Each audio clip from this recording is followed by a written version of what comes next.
At RapidDeploy, we take our responsibility of making a difference in public safety seriously. We don't stop when we're tired. We stop when it's done. My brother and I were raised almost as twins. We were 14 months apart. He was the older of the two of us. And in 2006, he went out for a swim in a part of the sea in Cape Town that nobody ever really goes swimming. He got into trouble. He wasn't a great swimmer, but believed he was a great swimmer. And unfortunately, he drowned at sea. That was 2006, so 2015, when I bought my freedom, if you like, after my tour of duty of 20 years in the banking sector.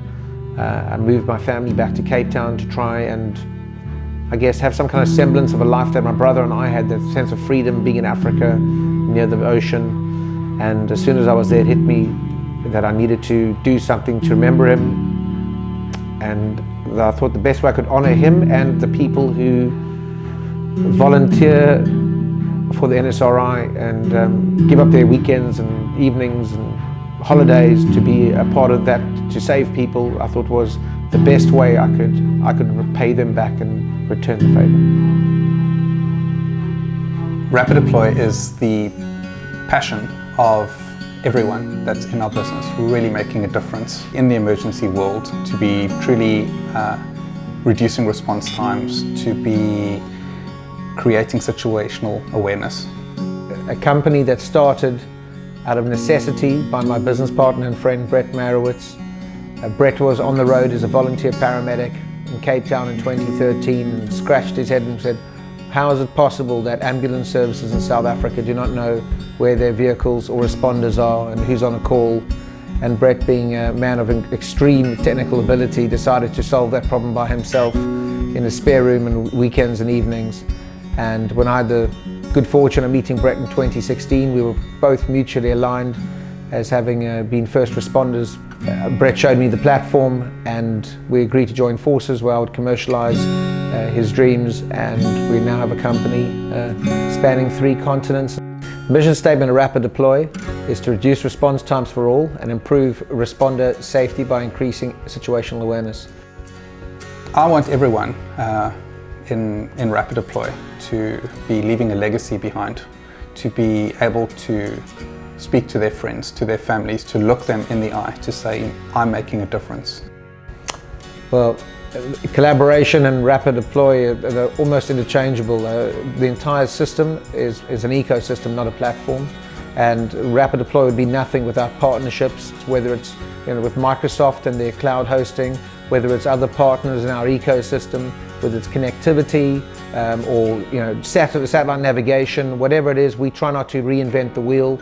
We try to leverage the world's best technology and package it all together and make that suitable for public safety. When we arrived in America, things really changed.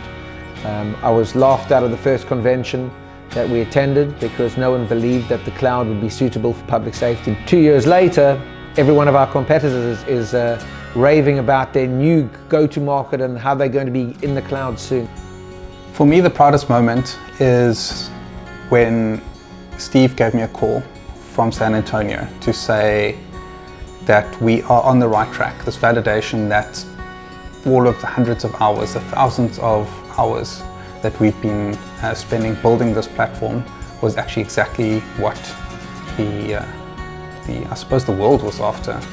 There's been a lot of times where we've been feeling like we are trailblazing, where we've been on the bleeding edge of technology, where we've had to work things out on our own. But it's just so rewarding when those hundreds of hours that you spend trying to sort out a problem, actually we're able to really get the fruits of our labor. Without trying to sound like too much of a romantic when it comes to pursuing your dreams, is that life is nothing but pursuing your dreams. I have had a very unconventional life. I didn't finish university. I didn't go to a great, fancy school. I didn't have a great start in life, but every dream I wanted to pursue, I've managed to go after with some measure of success. But the last thing I would want on my deathbed is to wonder what if. And I think that is the most powerful message. If your dreams don't scare you, you're not dreaming big enough.